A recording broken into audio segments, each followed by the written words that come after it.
Welcome to the TalentGrow Show, where you can get actionable, results-oriented insight and advice on how to take your leadership, communication, and people skills to the next level and become the kind of leader people want to follow. And now, your host and leadership development strategist, Halelly Azulay. Hey there, talent growers. Welcome back to another episode of the TalentGrow Show. I'm Halelly Azulay, your leadership development strategist here at TalentGrow, and this episode is a solo Ask Halelly episode. And Ask Halelly episodes is when I answer a question that I get from either a listener like you, a member of the audience where I speak at conferences and meetings, or somebody who's in one of my workshops when I go to different organizations and help develop their leaders and their teams. Or it might be just a reader or someone on social media or a member of the media. This week, the question is about giving feedback. So let's dig in.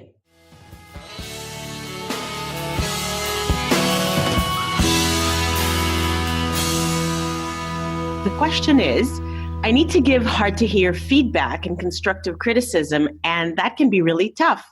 It needs to be done, but you don't want to destroy the person's confidence. So what do you suggest, Halelly? And this is a common question I hear from leaders. What's the best way to have a feedback conversation? What are the steps for having an effective feedback conversation?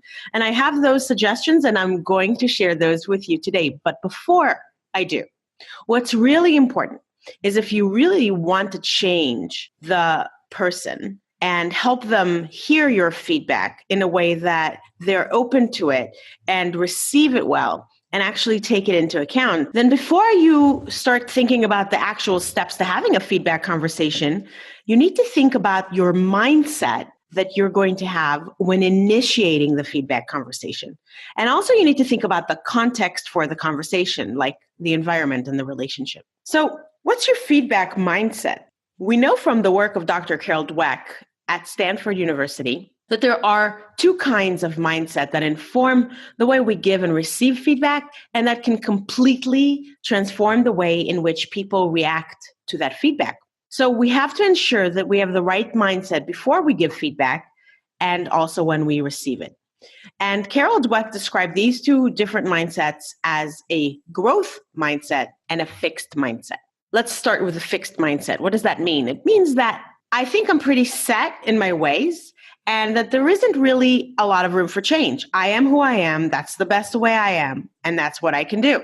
And I think this also about other people. That's just how they are. So when I receive feedback, I see it as something that cuts me down because I don't see it as something that I can do very much about it. I don't see myself as being able to implement the feedback and change myself since I have a fixed mindset. So when I have this fixed mindset, I'm much less likely also to give others feedback, because if I think that they're not able to change, then what's the point, right? Maybe even subconsciously, I believe that it's not something that's going to have very much effect. So I kind of withhold feedback, and then I don't give them the actual chance to implement a change in something that they're doing. So this impacts the style and the approach that I use when giving feedback. Whereas if I have a growth mindset, I think that I'm a work in progress. I think everyone is a work in progress. And I believe that there is a way to shoot for mastery and to approach it. So a growth mindset assumes that we're always growing our skills and that we're developing ourselves. And it isn't this binary, I have it or I don't have it, but rather, where am I on that journey? Where am I on that spectrum? And I can see myself as always being able to ratchet up my skill level with almost anything.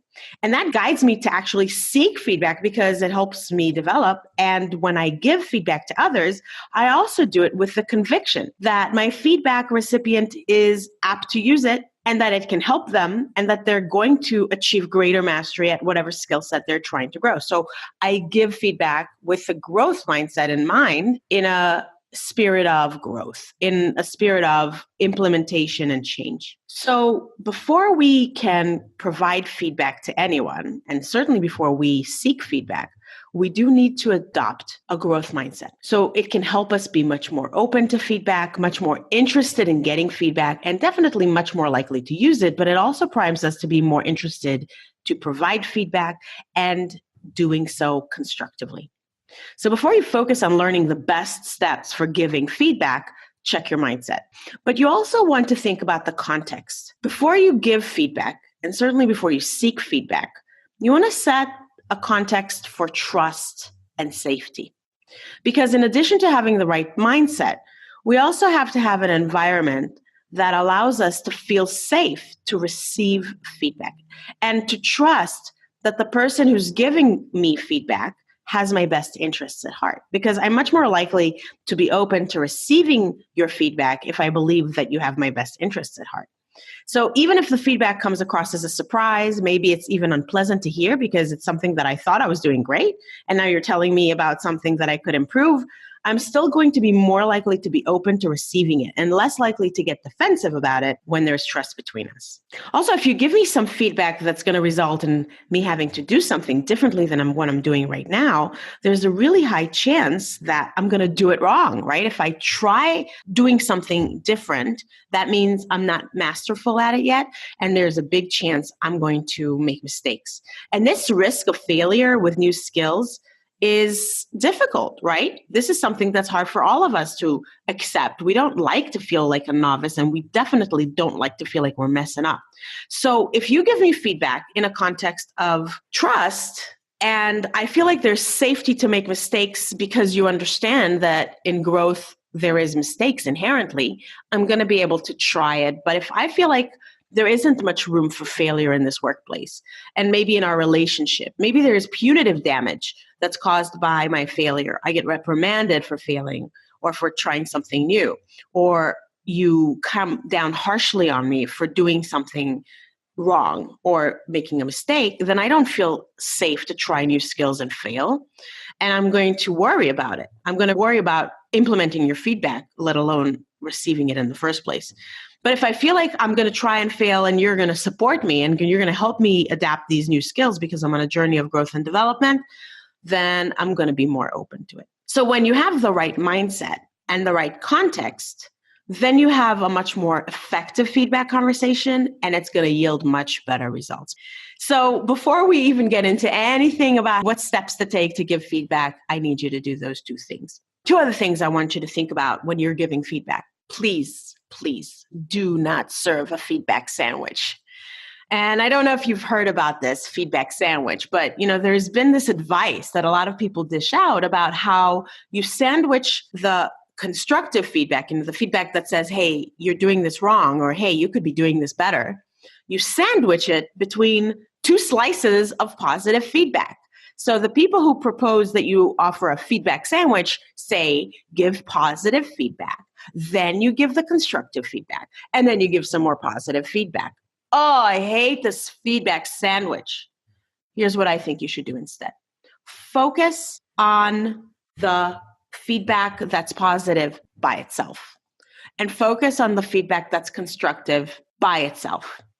And here are two other things I want you to know about this. First of all, if you separate positive from constructive feedback, you need to be concerned both with the micro and the macro. The macro is the big picture, and it has to be tilted in the favor of positive feedback and positive interactions.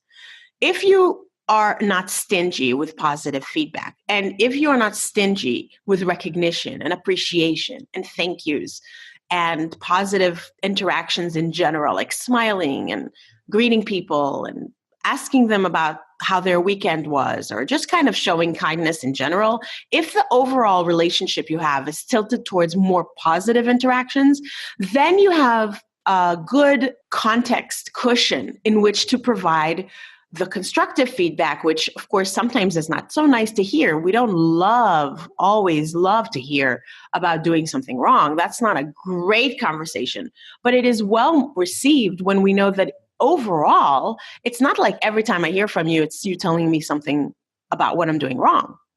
So the macro needs to be tilted in the favor of positive content. Then the micro conversation, the conversation where I'm delivering something constructive, needs to be completely free of fluff and fillers and insincere platitudes and any kind of positive sandwich material. Just make it sincere, short, direct, to the point. Get it done and over with because you know that the positive is taken care of. I like to use a metaphor of the cotton ball, if you like. I wrote a blog about it, and I will link to it in the show notes. The cotton ball, it's a fluffy and a harmless thing, right? It's not harmful. It's not hurtful. We don't have strong feelings about cotton balls. Most of us don't love them or hate them, but they're fine. However, if I'm touching you with a cotton ball and nothing else happens, great. It feels fuzzy and warm and nice. But if every time a cotton ball touches your arm, the next thing that happens is a needle pricks you, then you start to associate the fluffy, cute cotton ball with what comes next. I think this is so damaging because you're going to start hating cotton balls. So this is a metaphor for that sandwich, right? If I only give you positive feedback in the context of the sandwich, and the next thing that comes is, hey, I love how you do this so great, and here's something you need to change, then I'm going to start distrusting your positive feedback. I'm going to start expecting that needle prick right afterwards. So you're ruining every good effect of positive feedback when you sandwich it with something that's constructive. Separate them, have more positive than negative interactions on the whole in the relationship, and then keep the constructive feedback to itself, short and sweet, and constructive. Now, one other caution before I give you my formulas for both how to give constructive and positive feedback is you need to also remember that you have to drop superlatives. No one is ever, always or never. I like this saying because by itself it's oxymoronic because it uses a superlative in saying it, but in this case it's true. No one is ever always this or never that, and we know it. And in the human nature is to reject statements that we know are probably false like that. Really grandiose, big statements instantly make us react with right away thinking about examples of how that person is wrong. Like, that's not true. I don't always do that. Here, I can think of 3 other examples where I didn't do that, right? So what ends up happening is if we give feedback in a way that includes one of these superlatives, then the difficult conversation we're having becomes instantly more difficult because the person instantly becomes derailed and distracted and defensive to try to defend their sense of justice and think about examples where that statement is patently false. And so it just throws the whole conversation off in the wrong direction and it takes it on a detour. Now the person is no longer thinking about the constructive part of the feedback, but they're thinking about how we just created an injustice. So if I say, hey, Pat, you're always late with your reports, Pat's always going to think about the instance, even if there's one where they weren't, to make that statement wrong. So maybe instead what I need to say is, Pat, you turned in the last 3 reports late. So that's objective. It's constructive. The person doesn't have to become immediately defensive about it and doesn't have to protect. Okay? No one is ever, always or never, drop the superlatives. Okay. So if you have the right mindset and the right context for safety and trust, and you avoid the feedback sandwich and you avoid superlatives, now I can give you my formula for giving positive feedback and how to give constructive feedback. So here we go.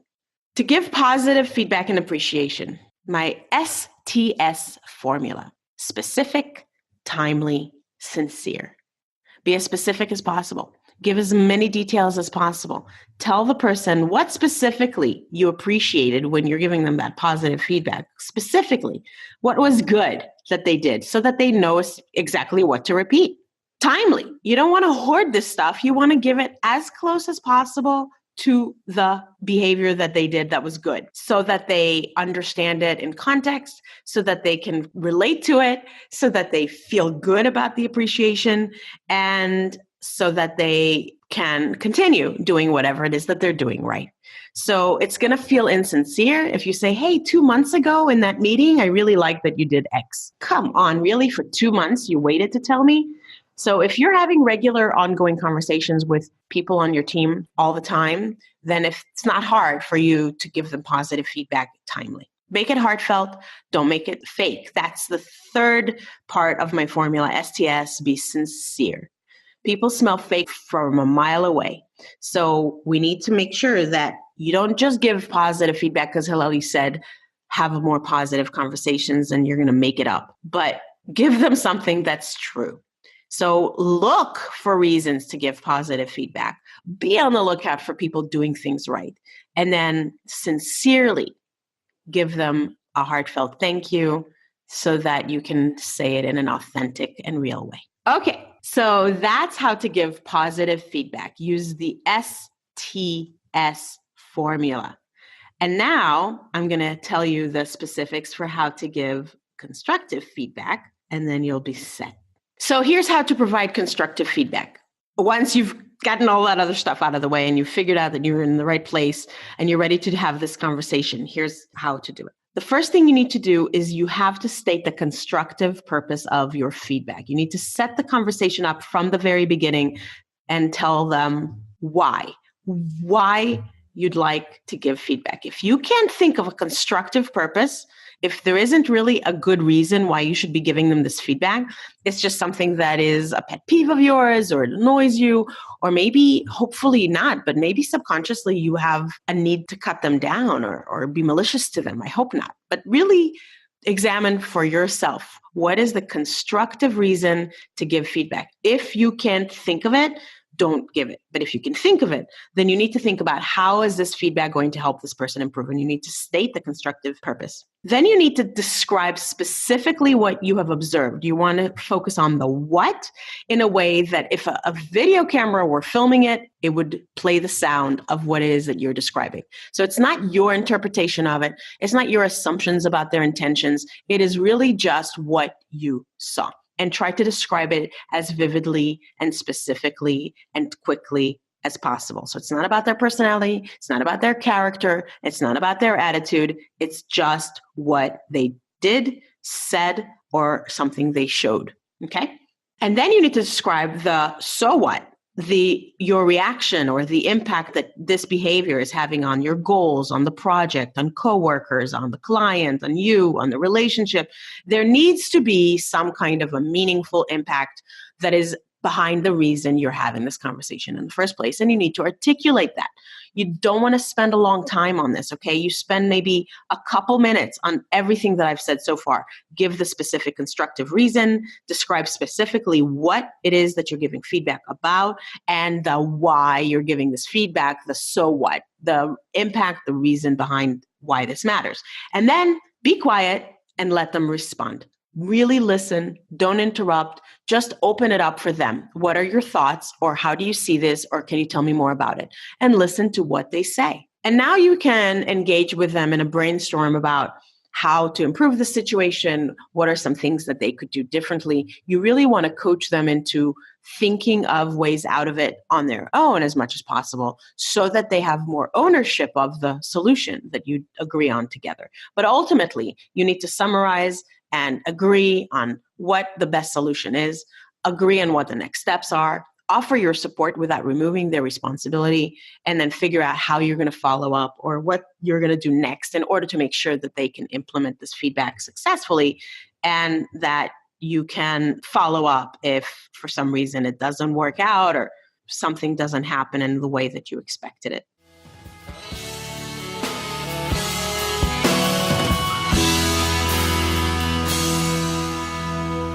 So there you have it. I've answered the question on how to give difficult to hear feedback. We talked about how you have to make sure that you have the right mindset.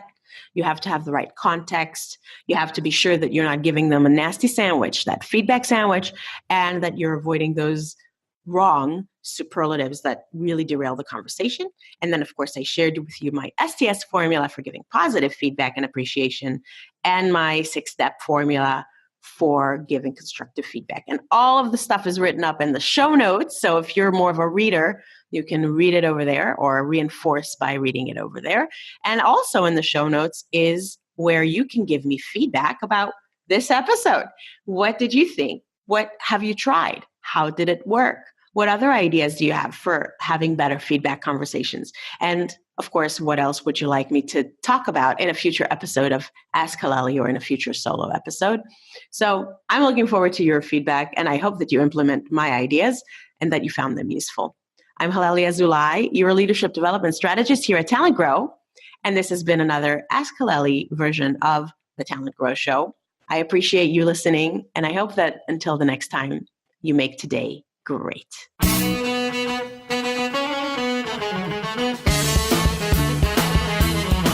Thanks for listening to the TalentGrow Show, where we help you develop your talent to become the kind of leader that people want to follow.